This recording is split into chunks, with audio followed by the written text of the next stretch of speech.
اور پھر انہوں نے وعدہ کر لیا تھا، ایسے ہی تھا نا، الحمدللہ۔ اور اس کے بعد اللہ سبحانہ و تعالیٰ نے قرآن مجید کے بارے میں بتایا۔ اچھا، جو رسول اللہ صلی اللہ علیہ وسلم پہ قرآن پاک اتر رہا ہے نا، اور حضرت موسیٰ کے قصے آ رہے ہیں اس میں، باقی پچھلے تمام قوموں کے انبیاء کے قصے اس میں آ رہے ہیں، کیوں؟ تاکہ ہم لوگ نصیحت پکڑیں، ہمیں بھی عبرت آئے، ہم بھی نصیحت پکڑیں اور ہم غلط راستے پہ نہ چلیں، ہم اس قرآن کو چھوڑیں نہ، ہم اس قرآن کو چھوڑا ہوا نہ بنا ڈالیں۔ تو اللہ تعالیٰ نے فرمایا کہ تمہارا معبود بس ایک اللہ ہے، اس کے سوا کوئی معبود نہیں، اور اس کا علم ہر چیز پر محیط ہے۔ اللہ کا علم بہت وسیع ہے، اور اللہ تعالیٰ فرماتے ہیں کہ میں نے آپ کو ذکر عطا کیا ہے۔ قرآن کیا ہے؟ ذکر بھی ہے، اس کا ایک نام ذکر بھی ہے۔ قرآن کا ایک نام الفرقان ہم نے پڑھا، فرقان بھی ہے، ٹھیک ہے، قرآن حمید، قرآن مجید اور ذکر بھی ہے، ٹھیک ہے۔ اللہ سبحانہ تعالیٰ فرماتے ہیں جو اس سے منہ موڑے گا یقیناً وہ قیامت کے دن بڑا بوجھ اٹھائے گا۔ جو قرآن سے منہ موڑے گا وہ قیامت کے دن بہت بڑا بوجھ اٹھائے گا۔ اللہ تعالیٰ فرماتے ہیں کہ وہ لوگ پھر اس میں ہمیشہ ہمیشہ رہنے والے ہیں، اور وہ بڑا بوجھ بھی ظاہر ہے، اس کے بڑا بوجھ کیا ہے؟ ہمارے اعمال ہیں جو ہم یہاں، کبھی آپ نے ادھر کندھے پہ دیکھا مزدور نے بوری اٹھائی ہوئی ہوتی ہے؟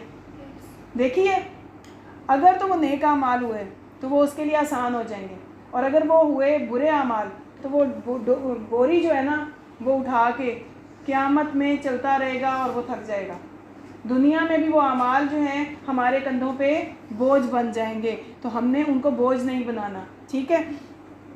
پھر اللہ سبحانہ وتعالیٰ نے فرمایا کہ جس دن قیامت قائم ہوگی، اس دن سور جب پھونکا جائے گا تو اس حال میں لوگ ہمارے سامنے آئیں گے جیسے مجرم آتے ہیں، اور پھر کیا ہوگا کہ وہ نیلی آنکھوں والے ہوں گے اور آپس میں چپکے چپکے ایک دوسرے سے کہیں گے کہ دنیا میں کتنا عرصہ رہے تھے ہم۔ کوئی کہے گا 10 دن رہے تھے، اور کوئی کہے گا بس ایک ہی دن رہے تھے، اور کوئی کہے گا بس تھوڑی سی مدت رہے تھے۔ یعنی قیامت کے دن جب لوگ اللہ کے حضور حاضر ہوں گے، اسمبلی میں جاتے ہیں نا آپ لوگ، تو اسمبلی وہاں بھی ہوگی، سارے لوگ پوری قومیں آ جائیں گی، اور وہ پھر آپس میں ایک دوسرے سے پوچھیں گے، دنیا کی زندگی ختم ہو چکی ہوگی نا، قیامت آئے گی تو دنیا زمین برابر کر دی جائے گی کوٹ کوٹ کے۔ اتنی بڑی بڑی جو عمارتیں ہیں نا، برج خلیفہ اور یہ وہ، اور یہ گھر ہمارے اور پلازے تو بہت چھوٹے چھوٹے جیت پاتے ہیں، برج خلیفہ اور ایسے بڑے بڑے جو عمارتیں، ساری زمین بوس ہو جائیں گی، زمین برابر کر دی جائے گی، اور اللہ کے حضور سارے کھڑے ہوں گے۔ اور اللہ تعالیٰ فرماتے ہیں کہ اس وقت وہ جب ایک دوسرے سے مشورہ کریں گے کہ دنیا میں کتنا عرصہ رہے، وہ کہیں گے شاید 10 دن، شاید 1 دن، شاید 1 گھنٹہ۔ یعنی دنیا کی زندگی اتنی تھوڑی سی ہے اس قیامت کے اس زندگی کے مقابلے میں، وہ زندگی ہمیشہ کی زندگی ہے۔ یہ جو ہم کہتے ہیں نا 20 سال، میں 12 سال کا ہوں، میں 10 سال کا ہوں، تو یہ سال وغیرہ کچھ نہیں ہوں گے، اس کا ایک دن جو ہے دنیا کے ہزاروں سال سے بڑا ہوگا۔ تو اس لیے انسان کو اس چھوٹی سی دنیا کے لیے دنیا کی خواہشوں اور مزے میں نہیں پڑنا چاہیے۔ اس چھوٹی سی دنیا کے لیے، چھوٹی سی زندگی کے لیے انسان کو اس وقت مہلت کیا ملی ہوئی ہے، آگے کے لیے کوشش کر لیں، وہ وہاں پر جو خوبصورت زندگی ملے گی اس کی کوشش کر لیں۔ تو پھر اللہ سبحانہ تعالیٰ نے فرمایا کہ اس دن کسی کو سفارش کی اجازت نہیں ہوگی، صرف اسی کو اجازت ہوگی جس کو اللہ رحمان اجازت دے۔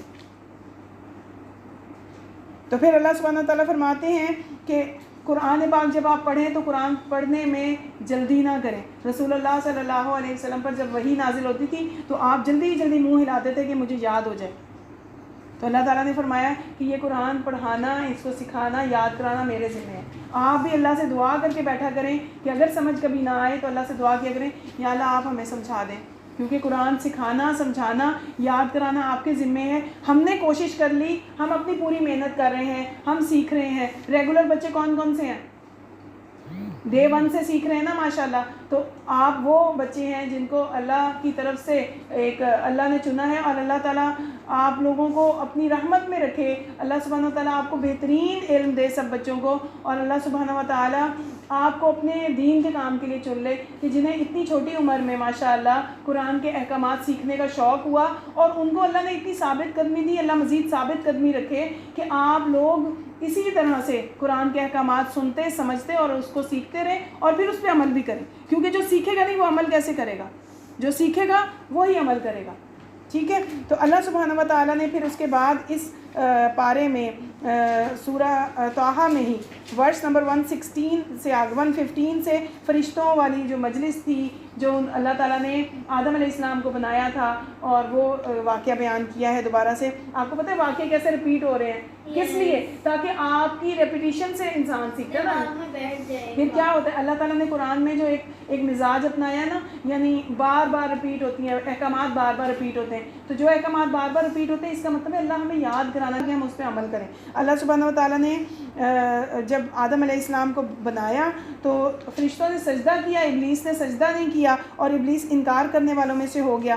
اور اے آدم یقیناً یہ تمہارا اور تمہاری بیوی کا دشمن ہے. اللہ تعالیٰ نے انہیں بتا دیا تھا کہ اے آدم دشمن ہے یہ جو ابلیس ہے نا تمہارا اور تمہاری بیوی کا، تو اس کی باتوں میں نہ آنا، کہیں یہ نہ ہو کہ یہ تمہیں جنت سے نکلوا دے.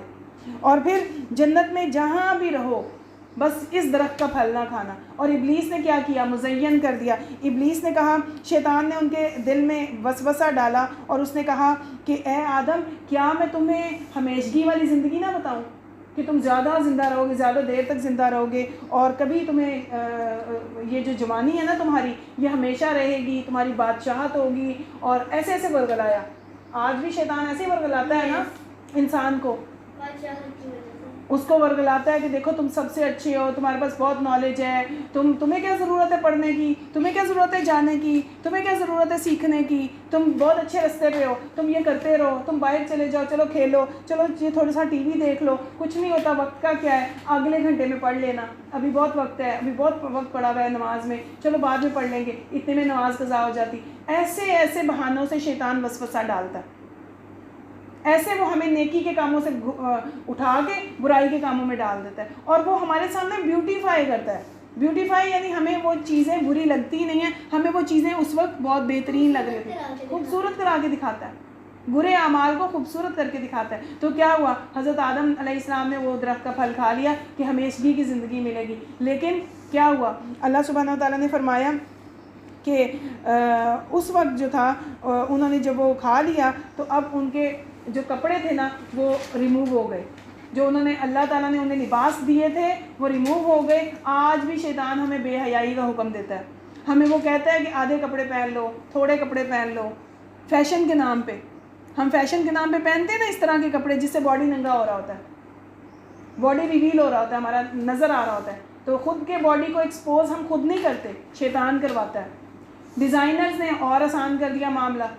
ڈیزائنرز نے ایسے ایسے کپڑے ڈیزائن کرنے شروع کر دیے کہ گرلز کے سلیو لیس فراک بنانے شروع کر دیے، اور دوپٹے غائب کر دیے ان کے کہ دوپٹہ نہیں لینا ورنہ کیسے ماڈرن کہلاؤ گی. اسی طرح لڑکوں کے لیے انہوں نے پینٹیں یہاں سے پھاڑ دی کہ اگر یہ نظر نہیں آئے گا تو تمہاری جینز امپورٹڈ کیسے لگے گی. ایسے ہی ہے نا. تو یہ شیطان کے بہکاوے تھے. اب یہ شیطان کے ٹریپس تھے کہ اس نے ٹریپ کیا، اس نے ہمارا سطر کھلوا دیا. تو ایسے نہیں کرنا. بچوں کو میں اس لیے کہہ رہی ہوں کیونکہ بچے خود اگر پیرنٹس ایسے ڈریس خریدیں بھی تو بچوں نے کہنا ہے اس سے ہمارا سطر ڈھانپتا نہیں ہے، ڈھکتا نہیں ہے، ہم نے یہ نہیں پہننا.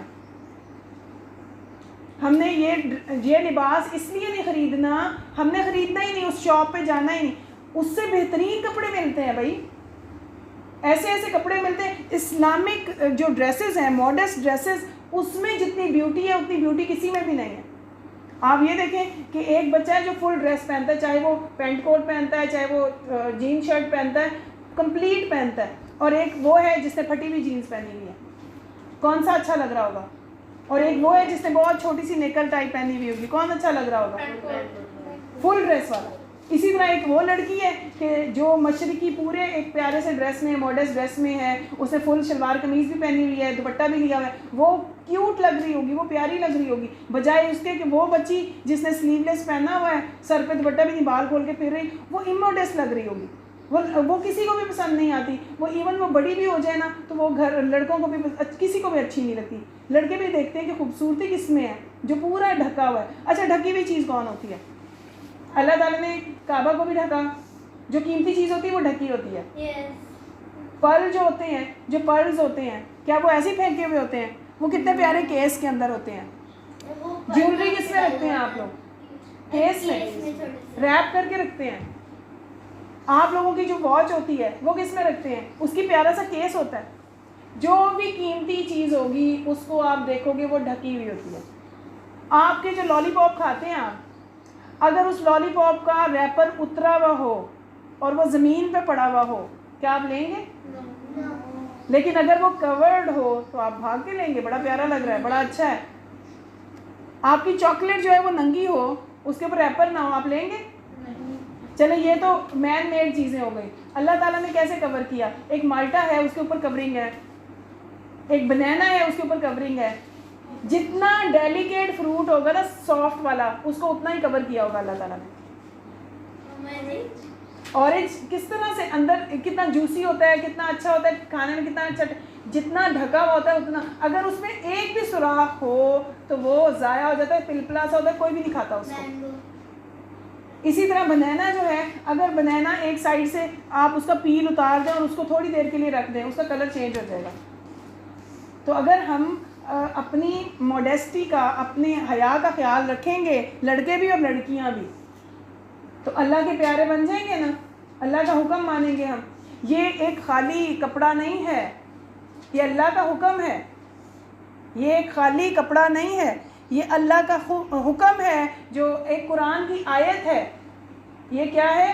قرآن کی آیت ہے جو ہم سروں پہ لیتے ہیں. ٹھیک ہے؟ تو بچیوں نے اس چیز کا خیال رکھنا ہے، اور بچوں نے بھی اپنی موڈیسٹی کا خیال رکھنا ہے، اور آنکھیں، نظریں نیچی رکھنی ہیں. کسی غیر محرم، کسی نان جو محرم ہے لڑکی یا اس کی طرف نظر نہیں کرنی. یہ پتہ ہے آپ کو، یہ بدلہ ملتا ہے. اگر ایک لڑکا دوسری لڑکیوں کو دیکھے گا نا، اس کی بہن کو باقی لڑکے دیکھیں گے. یہ جب آپ دنیا میں ایک غلط کام کرتے ہو تو اس کا بدلہ آپ کو مل جاتا ہے. جو انسان خود موڈسٹ ہوگا، باحیا ہوگا، اور اس کے گھر والے بھی ہوں گے، اور وہ گھر والوں کی بھی حفاظت کرے گا، اور وہ دوسروں کی بھی حفاظت کرے گا، دوسروں کو بھی اپنا جیسا ہی سمجھے گا، ان کی بھی عزت کی حفاظت کرے گا. کوئی مجال ہی نہیں ہے کہ اس کے گھر کی طرف کوئی نظر اٹھا کے بھی دیکھے. ٹھیک ہے نا؟ تو اللہ سبحانہ و تعالیٰ نے ہمیں یہ لمیٹیشنز بتا دی ہیں الحمدللہ. پھر اللہ تعالیٰ نے فرمایا کہ آدم علیہ السلام کو اور حضرت حوا کو ابلیس نے بہکا دیا تھا، وہ ہمارا سب سے بڑا دشمن ہے. پھر اللہ تعالیٰ نے ان کی شرمندگی کو دیکھ لیا اور اللہ تعالیٰ نے انہیں معاف بھی کر دیا. اللہ سبحانہ و تعالیٰ نے انہیں کہا کہ جو بھی میری ہدایت کی پیروی کرے گا، کیا ہے ہدایت؟ جو میری ہدایت کی پیروی کرے گا وہ بچ جائے گا، اور جو میری ہدایت کی نافرمانی کرے گا، وہ شیطان کے رستے پہ چلے گا، تو وہ اللہ تعالیٰ اسے بھٹکا دیں گے. دنیا میں وہ بھٹکا رہے گا، پھر آخر میں اللہ اسے مجرم بنا کے سامنے پیش کریں گے اور اس کے لیے سزا ہوگی. ٹھیک ہے؟ تو اللہ سبحانہ و تعالیٰ فرماتے ہیں کہ تلاوت جو ہے نا، قرآن کی تلاوت، قرآن کی سمجھ، قرآن کی علم حاصل کرنا ہے، اور اس کے ذکر سے منہ نہیں موڑنا انشاءاللہ تعالیٰ. پھر اللہ سبحانہ و تعالیٰ فرماتے ہیں جو ہمارے ذکر سے منہ موڑتا ہے ہم اسے بھلا دیتے ہیں.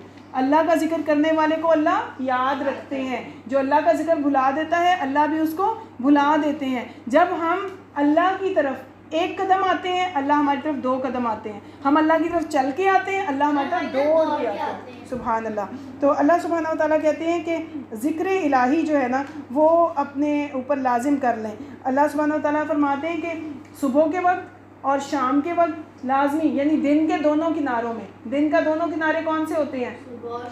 صبح اور عصر کا وقت. عصر کے بعد شام ہو رہی ہوتی ہے نا، تو کنارہ ہے نا، رات میں ہم جا رہے ہیں، پھر رات شامل ہو رہی. تو صبح اور شام کے وقت میں اللہ کا ذکر کریں، اور رات کے اوقات میں بھی اللہ کی تسبیح بیان کریں، اور سورج نکلنے سے پہلے اور سورج غروب ہونے سے پہلے. ٹھیک ہے؟ سورج نکلنے سے پہلے اور سورج، فجر کا وقت اور عصر کا وقت اذکار کا وقت ہے. فجر کا وقت اور عصر کا وقت اذکار کا وقت ہے. ٹھیک ہے؟ فجر کا وقت اور عصر کا وقت اذکار کا وقت ہے. تو بچوں اللہ سبحانہ و تعالیٰ کا ذکر کرنا ہے. کون کون کرتا ہے؟ ہاتھ کھڑا کریں گے؟ بارک اللہ، ماشاء اللہ. ٹھیک ہے، ہینڈ ڈاؤن کر لیں. اللہ تعالیٰ فرماتے ہیں کہ دنیا کی زندگی کا جو سامان ہے نا، یہ جو ہم سٹیٹس دیکھتے ہیں، ہم مال دولت دیکھتے ہیں، کسی کے پاس زیادہ ہے کسی کے پاس کم ہے، اللہ تعالیٰ فرماتے ہیں یہ دنیا کی آزمائش ہے. یہ کیا ہے؟ اور اللہ سبحانہ و تعالیٰ فرماتے ہیں کہ ہم نے یہ جو لوگوں کو دیے ہیں نا سٹیٹس ڈفرینٹ، اور مال دولت، بیٹے، یہ دنیا کی آزمائش ہے، اور اس آزمائش میں کیا کرنا ہے؟ تکبر نہیں کرنا، اور اگر مال زیادہ ہے تو یا جو بھی اللہ نے آپ کو نعمتیں زیادہ دی ہیں اس پر اللہ کا شکر ادا کرنا ہے، ہمبل ہو کے رہنا ہے، اور لوگوں کا حق ادا کرنا ہے، یعنی لوگوں سے بھی بانٹنا ہے۔ ایسا نہیں کرنا کہ بس اگر اللہ نے ہمیں دیا تو ہم صرف اپنی ذات پہ خرچ کرتے رہیں، اپنے آس پاس لوگوں کو دیکھنا ہے جو ڈیزرونگ ہیں، جو ریلیٹیوز میں بھی ہیں اور ہمسایوں میں بھی ہیں۔ اللہ سبحانہ و تعالیٰ کا دیا ہوا اللہ ہی کی راہ میں خرچ کرنا ہے۔ متقین کی صرف پڑھی تھی نا ہم نے کہ وہ اللہ کی راہ میں اللہ کے دیے ہوئے میں سے خرچ کرتے ہیں۔ پھر اللہ سبحانہ و تعالیٰ فرماتے ہیں کہ خود بھی نماز پہ قائم رہنا ہے اور گھر والوں کو بھی نماز کا حکم دینا ہے، خود بھی نماز پڑھنی ہے اور گھر والوں کو بھی نماز کا حکم دینا ہے۔ ایسا نہیں ہے کہ خود تو نماز پڑھ لی اور گھر والوں کو پوچھا تک نہیں، ٹھیک ہے، اپنی نماز کی فکر بھی کرنی ہے اور گھر والوں کو بھی نماز کا حکم دینا ہے۔ گھر والوں کو نماز کا حکم ہم نے کیوں دینا ہے؟ کیونکہ یہ کس کا رویہ تھا؟ یہ رسول اللہ صلی اللہ علیہ وسلم بھی اپنے گھر والوں کو نماز کا حکم دیتے تھے، اور انبیاء والا رویہ ہے یہ، جو اپنے گھر والوں کو نیکی کا حکم دیتے تھے، اور ہم نے بھی اپنے گھر والوں کو نیکی کا حکم دینا ہے انشاءاللہ۔ تو اللہ سبحانہ تعالیٰ نے فرمایا کہ یہ جو آپ کے آس پاس مشرکین اور کافرین ہیں نا رسول اللہ صلی اللہ علیہ وسلم کے آس پاس، یہ لوگ جو ہیں یہ آپ پر ایمان نہیں لاتے اور آپ سے کہتے ہیں نا کہ کوئی معجزہ لے کر آؤ، تو آپ ان کو جو ہے نا فرما دیں کہ جو ہماری آیتوں کی پیروی کرتے ہیں نا، جو فالو کرتے ہیں، ہم ان کو سیدھے راستے پر لے آئیں گے، اور جو نہیں آئیں گے اس طرف ہم ان کو رسوا کریں گے دنیا میں بھی اور آخرت میں بھی۔ اور پھر اللہ تعالیٰ فرماتے ہیں کہ یہ جو لوگ انتظار کرتے ہیں نا کہ آپ جس عذاب کی بات کرتے ہیں وہ لے آئیں، پھر تو اللہ تعالیٰ فرماتے ہیں کہ اس کا ایک وقت مقرر ہے، میں ہی اس پہ قادر ہوں، اور میں ہی وہ ایک دن آئے گا کہ قیامت قائم ہو جائے گی۔ اور یہ معجزہ مانگتے تھے کہ آپ کے ساتھ کوئی فرشتہ کیوں نہیں آیا، آپ ایسا کریں آسمان پہ چڑھ جائیں سیڑھی لگا کے اور قرآن پورا لے آئیں نیچے، اور اللہ تعالیٰ کے یعنی وہ اللہ کو ماننے کے لیے شرط لگاتے تھے کہ تب ہم مانیں گے اللہ کو، تب ہم اس قرآن کو مانیں گے جب آپ اس پہاڑ کو سونے کا بنا دیں گے، جب آپ اس گھر کو سونے کا بنا دیں گے۔ تو اللہ تعالیٰ نے فرمایا ہے کہ آپ میرے راستے کی پیروی کریں، اور جو میرے راستے کی پیروی کرے گا وہ ہدایت پہ ہوگا۔ الحمدللہ پارہ نمبر 16 ہمارا کمپلیٹ ہوا۔ اللہ تعالیٰ سے دعا ہے کہ اللہ سبحانہ تعالیٰ اس کا ہمیں بہترین فہم عطا فرمائے، اور اللہ تعالیٰ ہمیں اس کے احکامات پر عمل کرنے کی توفیق دیں، آمین یا رب العالمین۔ تو بچوں آپ نے اس کو ریوائز بھی کرنا ہے انشاءاللہ تعالیٰ، اور آپ نے اس میں جو احکامات ہیں ان پہ عمل بھی کرنا ہے، ٹھیک ہے۔